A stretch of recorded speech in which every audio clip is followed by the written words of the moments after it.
The acrid stench of burning flesh filled my nostrils as I trudged through the war-torn streets of Berlin.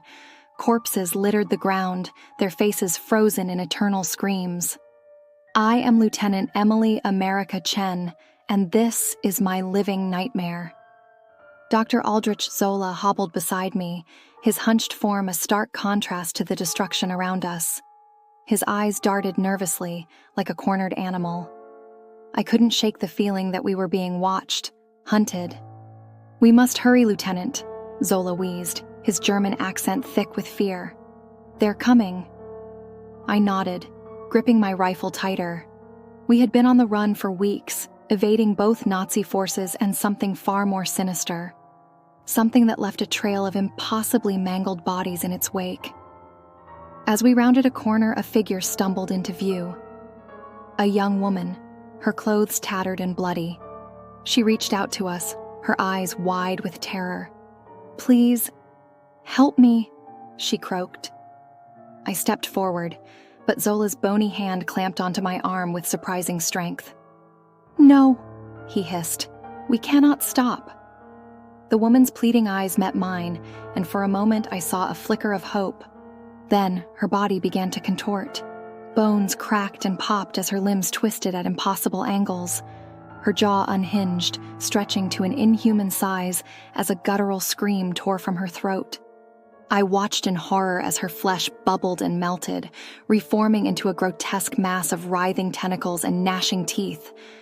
The creature that was once a woman lunged at us, its maw dripping with acidic saliva. Without hesitation, I raised my rifle and fired. The bullets tore through the monster's flesh, splattering the ground with black ichor. It shrieked in agony, thrashing wildly before collapsing into a twitching heap. Zola tugged at my sleeve. "We must go. Now." As we fled, the sound of inhuman wails echoed through the streets. I couldn't shake the image of the woman's transformation from my mind. What kind of hell had we stumbled into? Days blurred together as we made our way across Europe. Each night, I was plagued by nightmares of twisted bodies and agonized screams. Zola grew more erratic, muttering to himself about the true face of America and necessary sacrifices. One evening, as we huddled in the ruins of a bombed-out church, I finally confronted him. "What's really going on, Doctor?" I demanded. "What is this weapon we're protecting?" Zola's eyes gleamed with a manic light. "The weapon, my dear Lieutenant, is not a thing. It is an idea, a terrible, beautiful idea that will reshape the world." He tapped his temple with a gnarled finger. "It's all in here, the culmination of years of research, of pushing the boundaries of science and morality. I have unlocked the secrets of the human mind, of reality itself." A chill ran down my spine as the pieces fell into place. "You're the weapon," I whispered. Zola's face split into a grotesque grin. "Precisely. And you, my dear, are my guardian angel." The truth hit me like a physical blow. Every death, every horrific transformation we had witnessed, it was all because of him, and I had been protecting this monster. "Why?" I choked out. "Why would our government create something like this?" Zola cackled, the sound echoing off the crumbling walls. "To win, of course, to reshape the world in America's image. But they didn't realize the true potential of what they had created. I am beyond their control now." As if to demonstrate, he raised his hand. The air around us shimmered, and reality itself seemed to warp. The stone floor beneath us writhed and bubbled, transforming into a mass of squirming flesh. I scrambled back, my heart pounding in my chest. "Stop it!" I screamed. Zola's laughter grew louder, more unhinged. "This is just the beginning, Lieutenant. Imagine what I could do on a global scale." In that moment, I knew what I had to do. The mission to protect Zola was a lie, a cover for something far more sinister. I had to stop him, no matter the cost. I lunged forward, tackling Zola to the ground. His frail body belied an inhuman strength as he fought back, clawing at my face with razor-sharp nails. I felt my skin tear, blood streaming down my cheeks. "You fool!" Zola shrieked. "You cannot stop progress." The world around us continued to warp and twist. The walls of the church melted away, revealing a nightmarish landscape of pulsating flesh and gnashing teeth.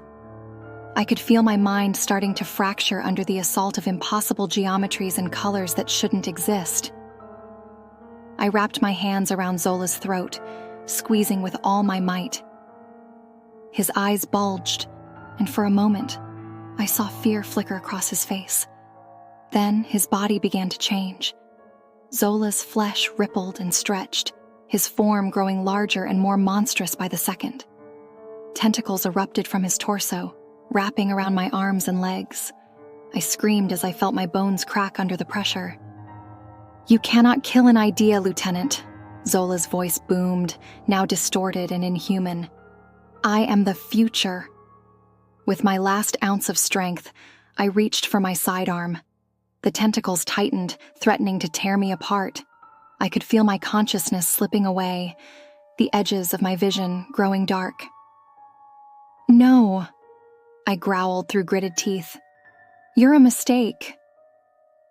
I pressed the barrel of the gun against what was once Zola's head and pulled the trigger. The gunshot was deafening in the twisted hellscape around us.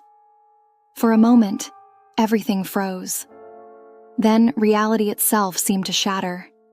The nightmarish landscape fractured like broken glass, shards of unreality cutting through the air.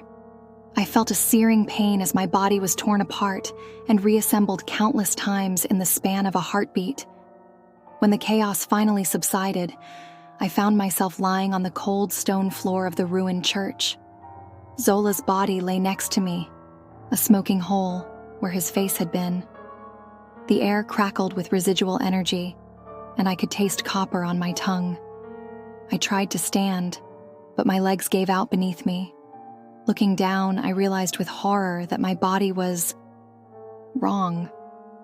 My limbs were twisted at unnatural angles, and my skin seemed to shift and ripple of its own accord.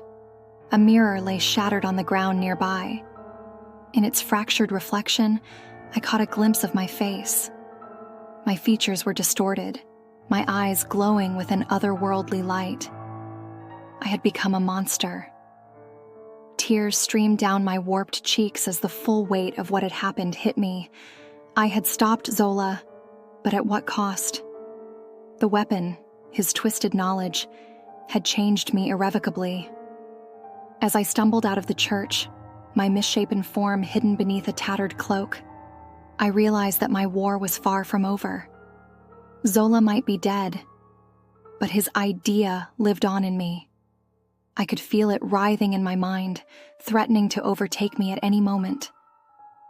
I made my way through the war-torn streets, a hollow victory weighing heavily on my shoulders. The world had been saved from Zola's madness, but at the cost of my humanity. I was no longer Lieutenant Emily America Chen. I had become something else entirely, a living weapon, a twisted reflection of the country I had sworn to protect. As dawn broke over the horizon, casting an eerie red glow across the devastated landscape, I heard a familiar voice calling out. Through my altered senses, I recognized the unmistakable presence of Captain America, searching for survivors amidst the rubble. For a moment, I considered revealing myself, seeking help from the legendary hero. But as I caught another glimpse of my monstrous reflection in a shattered window, I knew that was impossible. Captain America stood for everything pure and good about our nation. I had become the dark underbelly, the price paid for victory. With a heavy heart, I retreated into the shadows, leaving behind the last vestiges of my former life. As I disappeared into the war-torn city, I made a silent vow. I would use this cursed power to protect the world from threats like Zola, threats that lurked in the darkness, too horrific for heroes like Captain America to face. I am Lieutenant America no more. I am the monster that guards against monsters, the nightmare that keeps the real horrors at bay. and as long as I draw breath, I will ensure that the true face of America, the one Zola sought to unleash, remains hidden from the light of day.